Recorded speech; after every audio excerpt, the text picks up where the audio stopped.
계획해 주시는 하나님의 말씀 요한복음 5장 1절에서 주보는 8절까지 되어 있는데요. 9절까지 보겠습니다. 요한복음 5장 1절에서 9절 말씀까지 함께 교독하도록 하겠습니다. 요한복음 5장 1절에서 9절 말씀까지입니다. 제가 1절을 먼저 읽겠습니다. 그 후에 유대인의 명절이 되어 예수께서 예루살렘에 올라가시니라.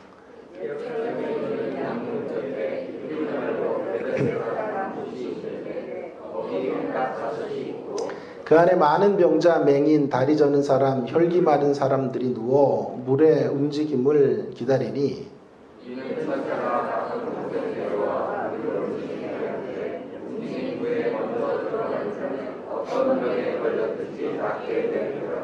거기 38해 된 병자가 있더라.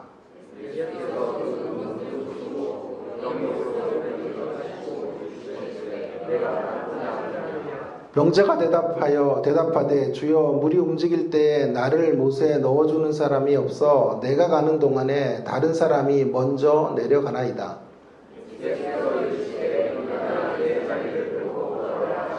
함께 읽습니다. 그 사람이 곧 나와서 자리를 들고 걸어가니라. 이날은 안식일이니. 2020년 저희들 교회 표가 다시 일어나 걸으라. 요한복음 5장 8절 말씀을 중심으로 이런 표를 정했습니다. 그래서 오늘 요한복음 5장의 말씀을 한번 같이 생각해 보기를 원합니다. 사람들이 별명들을 갖고 있죠. 그 사람의 신체적인 특징이나 행동을 통해서 주로 별명을 만들게 되는데요. 여러분 저를 보시면 어떤 별명들이 만들어질 것 같습니까? 제 이름에 힌트가 있고요. 제 외모에 힌트가 있는데요. 제 이름이 이우재입니다. 그래서 제 기우제라는 별명도 갖고 있고요. 제 눈이 좀 작은 편이잖아요. 크지는 않죠. 그래서 또 어떤 분들은 또 끝나고 위로한답시고 안 작다고 또 막 이러는데 그게 더 굴욕적입니다. 어쨌든 제 눈과 관련돼서 별명이 참 많은데요. 뭐 새우눈이라든가 뭐 옛날에 그 TV에서 매기병장 이런 사람이 나왔었어요. 그래서 매기병장이라는 별명도 있었고 제가 제일 싫어하는 별명은 기스인데요. 기스. 이렇게 기스가 나잖아요. 그래서 눈이 하도 작아서 이제 기스가 났다. 그래서 기스라는 별명, 이런 별명들로 제가 불려지곤 했습니다. 여러분도 그런 별명들이 한두 가지 있을 텐데요. 오늘 제가 이 본문의 주인공 38년 동안 병을 앓고 있는 중환병을 앓고 있었던 본문의 주인공, 그 주인공에게 별명을 하나 붙여 주었습니다. 그 별명이 바로 38수 인생이라는 것이죠. 38수 인생. 그 사람의 이름은 나오지 않아요. 그러나 38해 동안 불치병으로 지금 고생하고 있는 한 사람으로 소개하고 있어요. 38해 동안 실패한 인생. 38해 동안 꿈을 향해 도전했으나 좌절된 생애. 그래서 사실 인생의 비극은 죽음이에요. 사실은 거절할 수 없는 인생의 가장 큰 비극은 죽음인데 그거보다 더 큰 비극이 하나 있다면 죽음 전에 죽어가는 것입니다. 지금 이 사람은 38해 동안 죽음 전에 죽어가는 생애로 살아가고 있었던 38수 인생. 축구선수 중에 가장 이렇게 실패를 많이 한 선수는 이천수라 그러네요. 이천수라 그러고. 야구선수는 이만수라 그러고. 또 어떤, 제가 그런 얘기를 했더니 또 어떤 분들, 우리 동네에는 이억수도 있다. 그래가지고, 한참 웃었던 기억이 납니다. 아무튼 오늘 본문의 주인공은 38수 인생입니다. 38년 동안 꿈을 잃고 살았던 사람입니다. 그런 인생에게 오늘 8절 보시면 예수님께서 너무도 가슴 벅찬 외침을 외치십니다. 일어나 걸어라. 일어나 네 자리를 들고 걸어가라. 예수님의 선포에는 치유의 힘이 있습니다. 선포와 함께 38년 된 병자가 그 자리를 박차고 일어서게 됩니다. 그리고 걷고 뛰며 하나님을 찬양하는 자리로 나아가게 되었을 것입니다. 오늘 이 말씀을 듣는 저와 여러분에게 이 동일한 음성이 들려지기를 바라고 그 음성 앞에 반응하는 저희들이 되어 다시 일어나 걷게 되기를 주의 이름으로 간절히 축원합니다. 회복의 역사가 우리의 삶 가운데 일어나기를 간절히 바랍니다. 자, 그렇다면 제가 오늘 좀 생각하려고 하는 것은 어디로부터 일어나야 되는가 하는 것이고 또 어디를 향해 일어나 걸어가야 할 것인가 하는 문제에 대하여 좀 생각해 보려고 하는 것입니다. 먼저 어디로부터? 우리 과거와 관련이 되어 있습니다. 어떤 과거로부터 일어나 걸어야 하는 것일까요? 또 어디를 향하여? 우리의 미래와 관련이 있습니다. 어디를 향하여 나가야 되는 것일까요? 이 두 가지 물음에 차례차례 답해 보도록 하겠습니다. 먼저 어디로부터 일어나 걸어가야 할까요?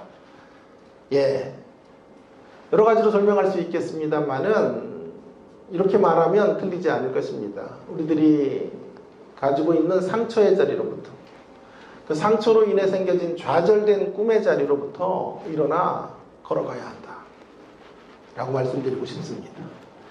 이 세상에 어떤 사람도 꿈꾸기를 중단하고 망가진 삶을 원하는 사람은 없습니다. 그럼에도 불구하고 우리는 작고 큰 좌절과 아픔들을 겪으며 이 땅을 살아갈 수밖에 없습니다. 과거의 상처로부터 생겨진 마음의 병과 심령의 병들을 갖고 힘겨운 몸짓으로 인생의 길들을 걸어가고 있습니다. 계속된 실패로 인하여 마음에 품었던 비전과 꿈이 좌절되었기 때문입니다. 산산조각난 꿈에 익숙해지고 그것이 장기화되면 점차로 꿈꾸는 일을 아예 중단해버리는 자리까지 떨어지게 되는 것입니다. 오늘 본문의 38수 인생이 바로 그런 모습의 사람이라고 할 수 있겠습니다. 육신의 질병과 그로 인해 생겨진 상처로 인해서 꿈이 좌절된 시간을 38해 동안 지나오게 됩니다. 여러분, 대부분 육신의 질병을 가지고 있는 분들은 마음도 병들어요. 육신과 함께 여러 가지 약함을 경험하고 자신감도 잃고 심령의 병도 앓게 되는 것을 보게 됩니다. 이 사실을 너무나 잘 알고 계셨던 주님은 그래서 그의 문제를 진단하시는데 그의 문제를 단지 외적인 질병으로 진단하고 계시지 않는 것이 분명해 보입니다. 그의 진짜 문제는 심령의 문제이고 좌절된 꿈의 문제라고 하는 것을 주님은 간파하셨습니다. 그래서 이 38년 된 병자를 고치시는데 주목할 대목은 그냥 고치는 게 아니에요. 그냥 38년 된 병자의 안타까운 상황들을 보시고 그를 치유하시는 것이 아니고요. 질문을 하세요. 그런데 이 질문이 매우 흥미로운 대목이라고 저는 생각이 듭니다. 6절에 보시면 이 본문의 제일 중요한 구절은 6절과 7절 사이에 있는 이런 평행선, 동문서답과 같은 이와 같은 질문과 대답의 부분이라고 생각이 듭니다. 자, 6절에 우리 주님이 그의 문제를 이제 진단하셨기 때문에 이렇게 묻고 계시는 거예요. 내가 낫고자 하느냐라고 묻고 계십니다. 병이 벌써 오랜 줄을 주님은 아셨고 아셨기 때문에 고쳐주시면 되는 것인데 주님은 직접 먼저 고치시는 것이 아니고 이렇게 묻고 계시는 거죠. 낫기를 원하느냐, 낫고자 하느냐 라고 묻고 계시는 거죠. 너무나 어처구니 없는 질문이 아닙니까? 이런 중한 병에 걸려 있는 사람이 그 병이 뭔지는 우리가 잘 모를 수 있겠지만 어쨌든 38년 동안 시도했으나 고칠 수 없었던 병이라면 매우 위중한 병이었을 것이 분명한데요. 그런 질병 앞에 오랫동안 노출된 사람의 가장 간절한 소망은 병을 고치는 것입니다. 그럼에도 불구하고 주님은 지금 낫고자 하느냐라고 묻고 계시는 거죠. 자, 7절에 그의 대답 속에 이제 왜 이런 질문을 하셨는가 하는 부분이 풀리게 됩니다. 병자가 대답하되 주여 물이 움직일 때에 나를 못에 넣어줄 사람이 없어 내가 가는 동안에 다른 사람이 먼저 내려갑니다. 여러분, 이 6절과 7절이 매우 이상하다는 점을 발견하셔야 합니다. 우리의 성경 읽기에 아주 안 좋은 습관 중에 하나가 뭐냐 하면 지나치기입니다. 성경을 그냥 지나쳐요. 이렇게 중요한 이야기들이 흐르고 있는데 너무 익숙해져 버려서 이 본문을 모두 다 안다고 생각하고 이런 구절들을 놓쳐버리는 거예요. 자, 그래서는 성경의 깊은 하나님의 음성들을 들을 수가 없어요. 캐나다의 유명한 유진 피러슨이라는 목사님의 책에 그의 손자가 이제 세례 문답식을 다녀와서 할머니와 함께 공원 벤치에 앉아서 성경을 읽는 아주 재미난 이야기를 하고 있는데요. 그의 손자 한스라는 손자가 이제 아마 성경 문답, 세례 문답을 받고 돌아오는 길에 공원 벤치에 앉게 되었던 것 같아요. 저쪽 편에 자기가 가서 앉아서 자기 성경을 읽겠다 그러는 거예요. 할머니가 얼마나 참 이쁘고 귀여웠겠습니까? 그래서 성경을 중얼중얼거리면서 읽더라는 거예요. 너무 우스워서 그저 웃음이 나왔다 그러는데요. 왜냐하면 한스는 글을 몰라요. 그래서 유진 피러스는 글을 모르는 한스, 글을 모르는 한스가 일종의 비유다. 우리가 성경을 읽는데 성경이 있어도 그 샘물 가운데서 해가람을 얻지 못해요. 왜 그럴까요? 아직 성경을 제대로 읽지 못하고 성경의 이 소중한 대목들을 다 지나쳐서 읽어버리기 때문에 그렇습니다. 글을 모르는 한스처럼 우리가 무언가를 읽을 수 있습니다. 그러나 읽지를 못해요. 읽는데 글을 모르는 자처럼 성경을 읽는 거죠. 오늘 본문이 바로 그런 대표적인 부분이라고 생각이 드는데요. 주의 있게 읽으셔야 합니다. 지금 오늘 본문에 있는 6절과 7절 사이에 흐르고 있는 이런 동문서답이 이 본문의 가장 중요한 핵심 포인트라고 할 수 있겠습니다. 자, 예수님의 질문과 38수의 인생의 대답 사이에 팽팽한 긴장감이 흐르고 있어요. 현답이 주어져야 되는데 어리석은 질문을 좀 하신 듯 보여요. 예수님의 질문이. 아니, 낫고자 하느냐라는 질문 자체가 말이 되지 않는 질문이죠. 그런데 그 이유가 이제 7절에 나오게 되는 것이죠. 너는 나를 치유자로 받아들일 수 있느냐라고 물으신다면 대답이 좀 간단해야 되거든요. 대답이 이렇게 길면 답이 틀린 거예요. 예, 낫기를 원합니다. 이렇게 말을 했어야 되는데 지금 이 사람은 그렇게 대답하지 않는 거죠. 7절을 다시 한번 보시면 이렇게 대답합니다. 주여 물이 움직일 때 나를 못에 넣어줄 사람이 없어 내가 가는 동안에 다른 사람이 먼저 내려갑니다. 한 60년대 우리 부흥사 목사님들이 했던 이런 유머 코드로 돌아가 보겠습니다. 그때 제가 들었던 아주 어릴 때 이제 제가 들었던 이야기인데요. 동문서답에 대한 이야기. 우리나라 한국교회 초창기에는 주경야독하는 분들이 많았잖아요. 그래서 주경야독하며 공부를 하는데 저희 학교에도 이제 그런 분들이 많아요. 연세가 드셔서 50대 후반 또 60대 70대까지 제가 가르쳐본 경험이 있어요. 그런 분들이 이제 공부를 하러 오세요. 세상에서 뭐 성공도 해보고 돈도 만져보고 명예도 얻어보지만 사실 인생이 좀 허무하거든요. 그래서 하나님의 사명을 위해서 마지막 생애의 불꽃을 좀 살라야 되겠다 이런 생각을 하시고 신학의 문을 두드리는 분들이 많아요. 특별히 야간의 이제 과정은 전문 직종 종사자들이 꽤 많이 오시는데요. 옛날에 한국교회 초창기에도 주경야독 하는 분들이 대다수였죠. 그래서 이제 시험을, 이런 분들은 이제 문제는 시험인데요. 수업은 은혜롭게 잘 듣고 해도 시험을 잘 보지를 못하죠. 암기를 잘 할 수가 없지 않아요. 그래서 근데 시험을 봤는데 전혀 답을 모르겠더래요. 그래서 그 시험지를 앞에 두고 기도를 하게 된 거죠. 기도를 했는데 이제 답이 생각이 난 거예요.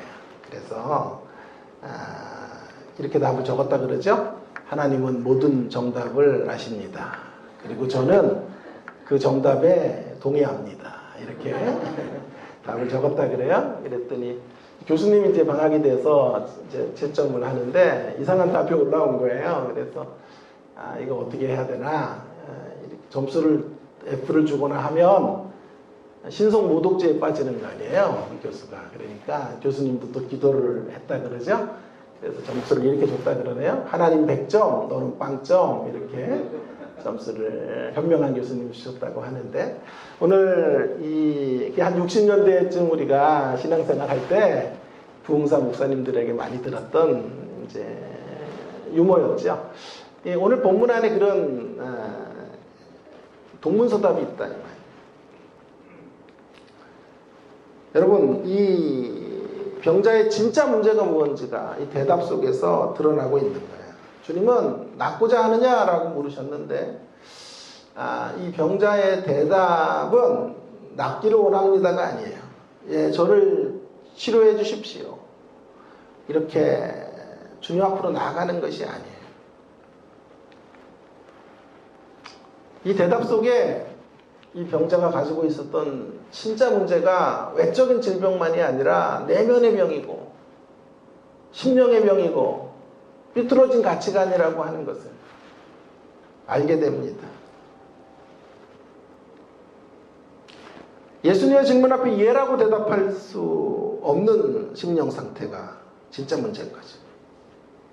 그래서 이 대답을 아마도 예상하셨을지 모르겠어요. 예수님께서는 이 사람의 진짜 문제를 접근해 가기를 원하셨기 때문에 이런 질문을 하신 거죠. 여러분, 그의 문제는 다시 강조합니다만 마음의 문제입니다. 심령의 문제입니다. 외적인 질병으로 인해 생겨진 좌절된 꿈의 문제입니다. 꿈을 포기하고 살아가는 게 진짜 문제이죠. 왜 그렇게 살게 되었을까요? 자, 이유가 있어요. 그가 살고 있는 곳이 베데스다이기 때문에 그래요. 베데스다라고 하는 것. 베데스다라고 하는 것은 베데스다의 법칙이 지배하는 곳입니다. 베데스다의 법칙이 지배하는 곳. 베데스다의 법칙이 지배하는 곳에서 그는 지금 분노하고 있는 거예요. 그는 지금 열등의식의 환자로 살아가고 있는 거예요. 피해의식에 노출되어서 살고 있는 모습이 지금 이 7절의 대답 속에서 드러나고 있는 거죠. 차례로 하나씩 생각해 볼까요? 베데스다의 법칙이 무엇입니까? 베데스다를 지배하는 법칙이 무엇입니까? 우리가 살고 있는 이 세상을 지배하고 있는 가장 중요한 정신과도 맞닿아 있죠. 자, 베데스다를 지배하는 가치는 오늘 7절에 있는 말씀처럼 제일 중요한 단어가 먼저라는 단어예요. 먼저 내려갑니다. 제가 물이 움직일 때 이 베데스다는 거짓된 신화를 갖고 있었던 곳이에요. 다크 엔젤이 지배하는 것이죠. 어두운 영의 천사가 그것에 거짓된 신화를 만들어 물이 움직일 때 1등으로 들어가는 사람에게만 치유와 온전한 회복을 준다는 이러한 가치로 세상을 이끌어가는 것이에요. 그러니 모든 인생들이 그것에 모여 자신들의 질병을 고치기 위하여 그 베데스다 목가에 1등으로 들어가야 되는 거예요. 1등으로. 1등에게만 오직 온전한 치료가 주어지고 영광의 트로피가 주어지게 되는 거죠. 승리의 면류관이 주어지는 것. 그것이 바로 베데스다의 목가, 그것을 지배하는 다크 엔젤이 지배하고 있는 어두운 영의 천사가 이끌어가고 있는 베데스다의 모습이고 세상의 모습입니다. 이 베데스다의 법칙 앞에 묶여서 살았던 사람. 보세요. 아마도 이 사람이 가장 이 가운데 불행한 사람이죠. 여기 많은 병자들 중에 제일 나고자 중에 나고자죠. 그러면 어떻게 해야 됩니까? 주변 사람들이 도와서 이 사람을 먼저 앞서서 들어가서 치유를 받게 해주는 공동체가 되고, 그런 세상이 돼야 되는데 그러지 않아요. 서로 먼저 달려가요. 한 사람이 38해 동안 그런 시도를 해서 좌절하고 절망해 있는 것을 아는지 모르는지 너무 잘할 거예요. 그럼에도 불구하고 그를 돕거나 그의 치료에 관심이 있는 사람이 없는 것. 그런 세상 속에 그는 치밀어 오르는 분노를 가지고 살아가고 있는 거죠. 먼저가 되지 못한 사람의 한을 품고 살아가고 있는 그 분노가 하늘을 찌르고 있는 모습이 7절에 대답 속에서 나오고 있는 거예요. 그래서 먼저 갑니다. 먼저의 가치관. 이 먼저의 가치관에 저는 낙오된 사람입니다 라고 말하는 거지. 우리는 그의 대답 속에서 분노뿐만이 아니라 베데스다의 법칙에 제대로 적응하지 못하고 사는 인생의 열등의식 같은 것들을 보게 됩니다.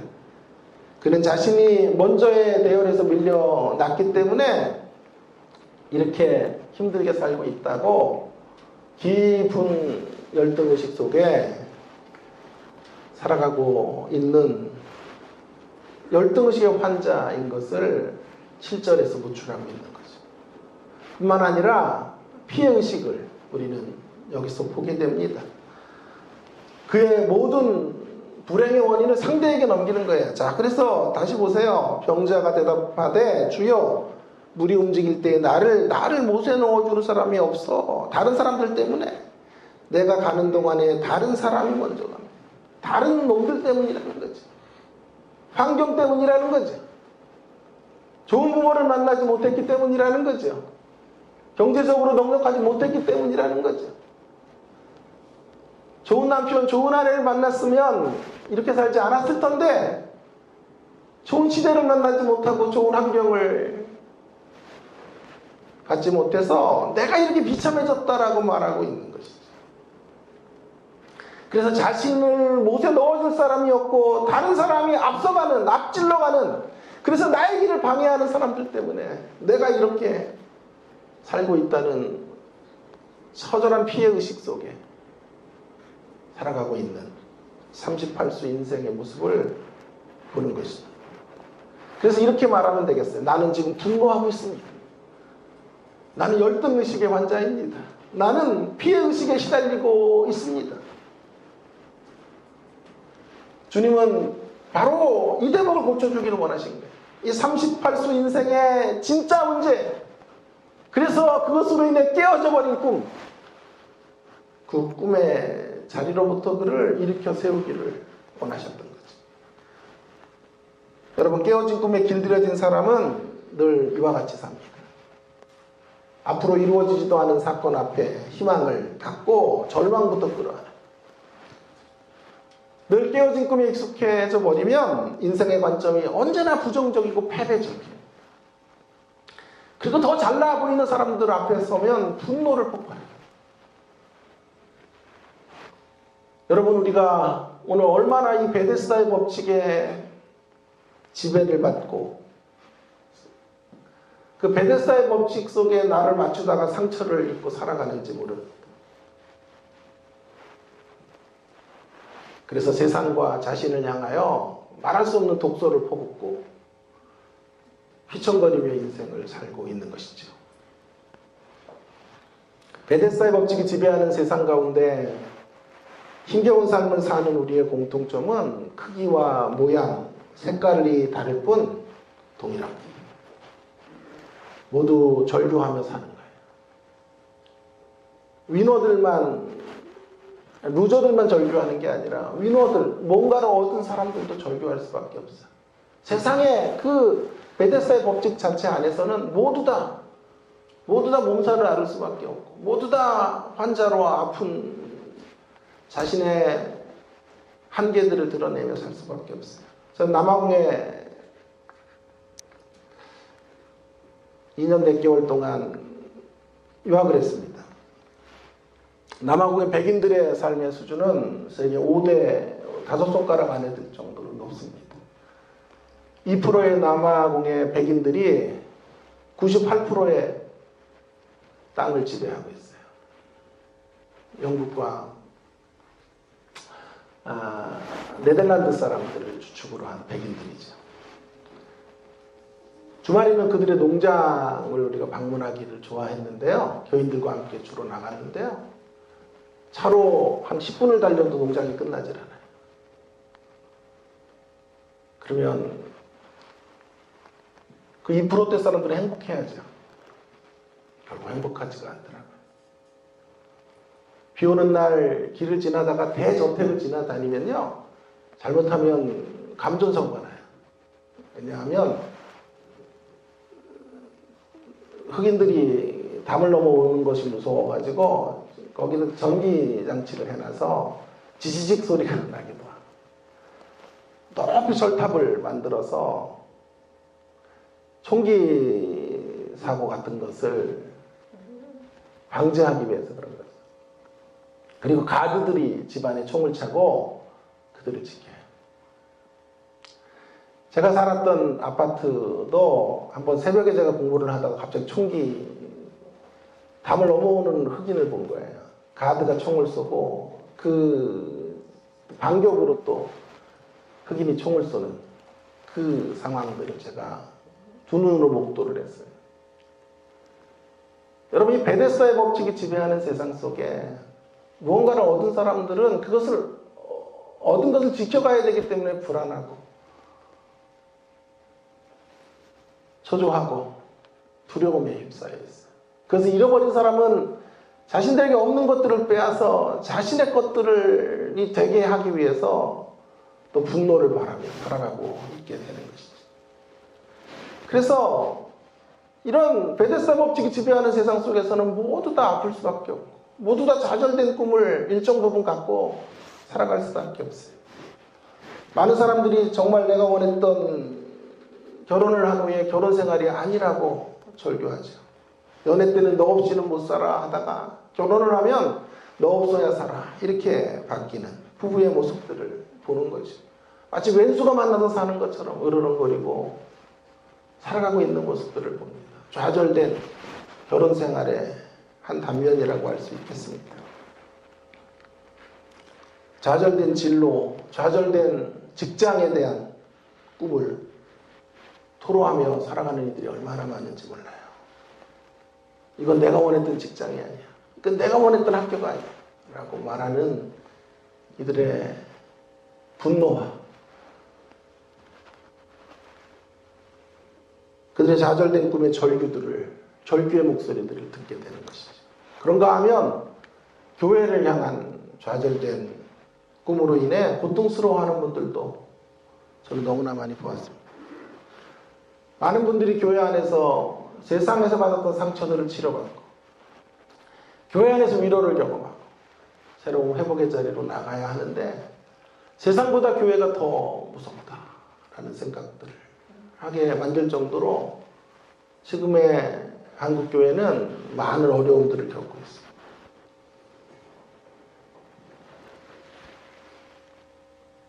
그래서 오늘 이 38수 인생의 모습은 우리의 모습입니다.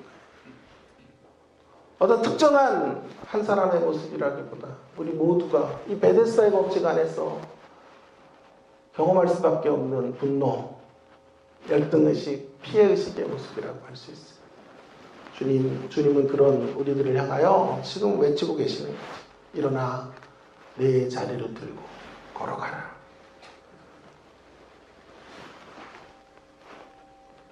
이 음성이 저를 향한 음성, 우리 모두를 향한 음성이 되기를 간절히 바랍니다. 과거의 상처, 깨어져 버린, 꿈에 익숙해져 버린 그 절망의 자리에서부터 일어나라. 그리고 다시 걸어가라. 주님이 주시려는 치료는 단순히 육신의 질병 정도 고치는 게 아니에요. 우리의 마음을 고치시고 우리의 심령을 고치시고 우리의 속사람을 강건하게 해주기를 원하십니다. 이것이 우리가 예수님 믿는 이유예요. 예수님 왜 믿어야 돼요? 이 땅의 빵의 문제 정도 해결하기 위해 예수 믿는 게 아니에요. 예수 믿어서 전인적 치료를 받고 회복을 경험하고 잃어버렸던 꿈을 다시 돌려받고 회복하고 꿈꾸는 사람으로 희망을 노래하는 사람으로 그 땅을 살게 하시기 위해서 주님이 오셨고 우리는 그 주님을 우리의 구주로 영접하게 되는 것이죠. 그것이 첫 번째, 우리가 일어나 걸어야 될 자리. 어디로부터 일어나 걸어야 합니까? 좌절된 꿈에서. 자, 그러면 어디를 향하여 이제 우리는 걸어가야 될까요? 어디를 향하여? 우리의 미래는 어디일까요? 어디를 향하여 나가야 하는 것입니까? 우리의 꿈이 깨어진 현실 속에서도 여전히 살아있는 하나님의 꿈을 향하여 일어나 걸어가야 합니다. 하나님의 꿈. 우리가 나가야 될 미래가 바로 이거예요. 우리의 개인적 꿈이 이 모양 저 모양으로 깨어지는 그 자리에서 여전히 살아있는 하나님의 그 꿈을 향하여 나아가는 것이죠. 꿈을 잃어버린 사람들에게 중요한 것은 다시 꿈꾸는 거예요. 그러나 그것만큼 중요한 또 한 가지는 이제 꿈의 방향을 바꾸는 거예요. 이제 나의 꿈이 아니라 하나님의 꿈을 이루어가는 거예요. 진정한 꿈을 꾸는 수 있는 진정한 비전의 사람이 되는 것이죠. 그래서 성공한 사람이 되는 것이 아니라 위대한 인생이에요. 이제 우리가 꿈꿔야 되는 삶은 위대한 인생이 되는 거예요. 그 위대한 인생의 자리를 향하여 나아가는 거죠. 자, 한번 물어보겠습니다. 치료를 받은 38년 된 병자가 일어나서 다시 들어가야 될 곳이 어디입니까? 38년 된 병자가 일어나 다시 살아내야 될 자리가 어디입니까? 어딜까요? 베데스다 법칙이 지배하는 그곳이에요.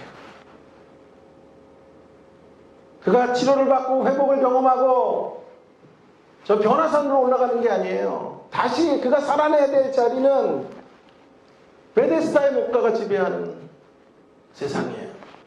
먼저의 가치관이 지배하고 있는 그 땅에서 살아가야 돼요. 어떻게 살아야 합니까? 이전과는 다르게 사는 거죠. 이전에는 그런 세상 속에서 분노하고 살아요. 이전에는 그런 세상 속에서 절규하며 열등의식 빠져서 살아요. 내가 가지고 태어나지 못한 것으로 인하여 좌절하고 절망하고 그렇게 환자로 살아요.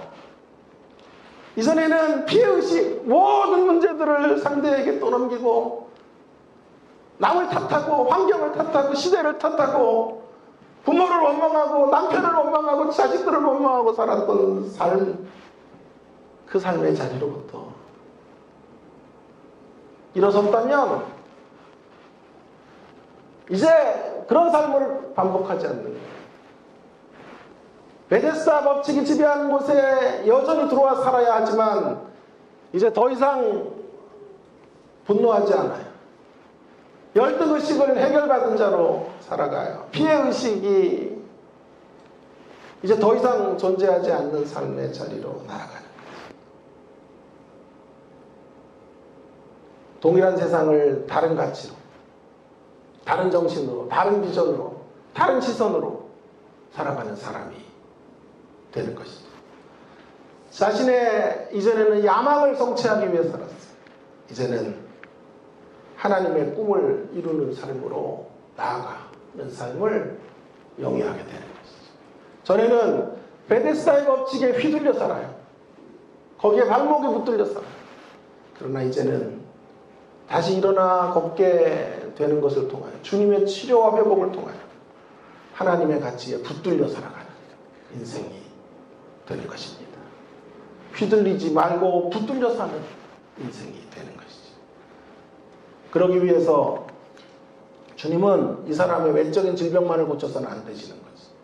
그래서 질문하시는 거예요. 낫고자 하느냐라고 물으시고 그의 문제를 도출하시고 폭로시키시고 그가 가지고 있는 분노와 열등의식과 피해의식들을 노출시키시고 그리고 그를 일으켜 세워주시는 거죠.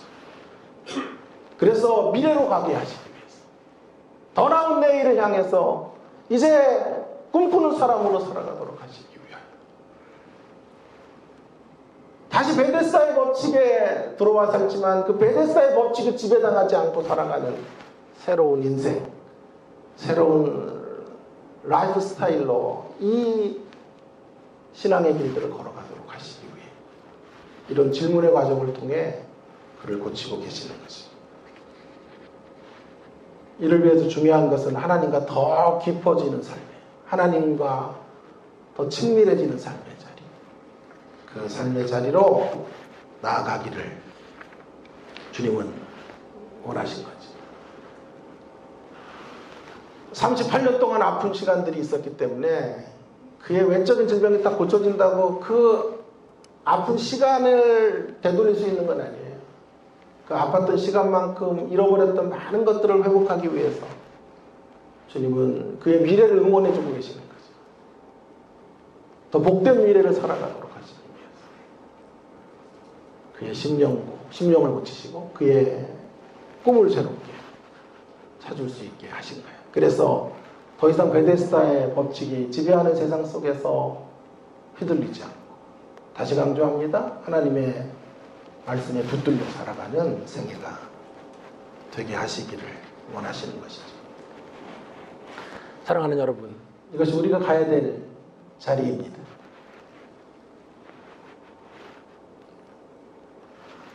우리가 주님을 경험하고 다시 일어서서 나가야 될 지점이 바로 이 지점이라고 저는 확신합니다. 주님의 가치로 인하여 다시 베데스다 법칙이 지배하는 세상에 살아갈 수밖에 없지만 더 이상 분노하지 않고 사는 거예요. 열등의식으로부터 자유한 자로 살고 피해의식의 종노릇하며 살지 않는 저와 여러분의 신앙의 모습을 간절히 바랍니다. 이것이 우리 교회가 나가야 될 길이라고 생각합니다. 우리 교회가 이제 2020년 한 해 동안 써내려가야 될 신앙의 모습이고, 우리 교회가 그려가야 될 비전이라고 생각합니다. 하나님의 꿈에 동참하는 거죠. 서점에 나와 있는 책 중에 제 눈길을 사로잡았던 책 제목이 교회다움이라는 책이에요. 교회다움. 교회다움의 길로 나아가는 거예요. 교회다움의 길로 나아가는 것이 하나님의 꿈에 동참하는 거예요. 우리의 육신의 꿈을 넘어 하나님이 갖고 계신 교회를 향하고 우리 그 꿈을 이뤄날 수 있기를 바랍니다. 그 꿈은 교회를 교회답게 만드는, 구체적으로 교회다움은 두 가지인데요. 하나는 예수님의 인격과 성품을 담는 교회가 되는 거예요. 예수님의 인격과 성품. 그러니까 이게 상승곡선을 향해서 가야 돼요. 날마다 변화를 받아 예수님의 인격과 성품이 다와지는 상승곡선을 향해 걸어가는 교회가 될 때 교회다운 교회다, 하나님의 꿈에 동참하는 교회가 된다라고 말할 수 있을 것입니다. 또 한 가지는 예수님의 인격과 성품을 담는 것만이 아니라 예수님의 사역을 따라가는 교회. 예수님의 사역의 특징은 아래로 내려가요. 하향곡선. 그러니까 교회다운 교회는 상향곡선을 향해서는 인격적으로 변하고 성숙해지는 높은 계단들을 향해 올라가고, 또 동시에 하향곡선을 따라서 예수님이 걸어가셨던 더 낮은 자리로, 더 겸손의 자리로, 섬김의 자리로 내려가는 것입니다. 이 두 가지가 함께 공존하는, 상향곡선과 하향곡선이 함께 존재하는 교회. 그래서 섬기고 겸손히 다른 이들을 대접하고 서로를 사랑하며 서로를 향해서 길이 오래 참고 인내하는 이런 모습들로 주님의 사역들을 감당하는 교회. 그런 교회가 되는 것이 하나님께서 우리에게 원하시는 교회다움의 모습이고 하나님의 교회를 향한 비전이라고 믿습니다. 이 비전에 동참하는 저와 여러분이 되기를 간절히 바랍니다. 여러분, 우리의 꿈이 무너지는 그 자리에도 기억하세요. 언제나 실망하지 말 것은 하나님의 꿈이 살아있다는 거예요. 하나님 안에 남겨진 꿈이 있다는 거죠. 우리 그 꿈을 바라보며 일어나 걸어가면 되는 것입니다. 우리 교회는 많이 어려웠습니다. 그 과거의 모든 아픔들을 딛고 이제 다시 일어섰어요. 이제는 우리의 꿈이 아니라 우리의 야망을 이루는 게 아니라 우리의 목표 성취하는 교회가 아니라 하나님의 비전, 하나님의 꿈, 우리에게 명하신 교회다움을 회복하는 교회, 그 교회가 되라는 하나님의 지상 명령을 받드는 교회, 그 교회가 되기를 간절히 바랍니다. 요셉은 꿈을 이룬 사람이에요. 좌절된 꿈의 사람이에요. 그러나 하나님을 진짜 만나고 그는 회복의 자리로 멋진 하나님의 꿈을 써내려가는 자리로 나아갔던 삶을 살았던 사람이에요. 그래서 그의 고백이 바로 이거죠. 제가 좋아하는 창세기 50장 20절이 이 말씀을 읽고 오늘 말씀을 마치도록 하겠습니다. 자막에 나와 있죠. 창세기 50장 20절 함께 읽겠습니다. 시작. 당신들은 나를 해하려 했으나 하나님은 그것을 선으로 바꾸사 오늘과 같이 많은 백성의 생명을 구원하게 하시려 하셨나니.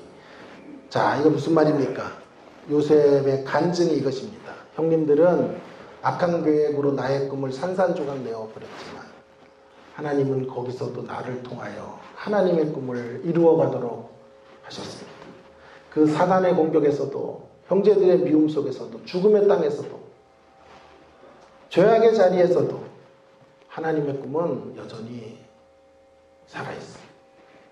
요셉은 그 하나님의 꿈을 붙잡고 일어나 걸어가는 거죠. 하나님은 폐허의 잿더미 속에서도 새 일을 행하십니다. 새 일을 행하시는 하나님. 그 하나님께서 우리에게 2020년도를 허락해 주셨고